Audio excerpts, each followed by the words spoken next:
درباره عظمت شأن زهرای اطهر صدیقه طاهره سلام الله علیها زبان ماها خیلی قاصر و ناقص است. قرآن حدیث صحیح درباره این بزرگوار سخن دارد، مدیحه دارد که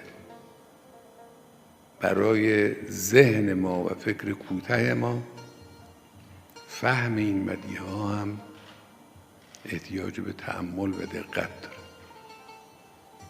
اینی که این روایت رو امام بزرگوار هم نقل کردن، یه وقتی که جبرئیل می آمد نازل می شد بعد از وفات و رحلت پیغمبر بر حضرت زهرا، این روایت صحیحی است.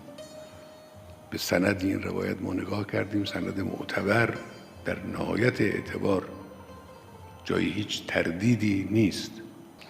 یک بار در طول تاریخ بنا به نقل قرآن جبرئیل بر غیر پیغمبری نازل شده، ارسلنا الیها روحنا فتمثل لها بشرا سویا. اما برای حضرت زهرا و کان یأتیها جبرئیل، بحث یک بار و دو بار نیست، می آمد جبرئیل مرتب شرفیاب می شد خدمت حضرت زهرا سلام الله.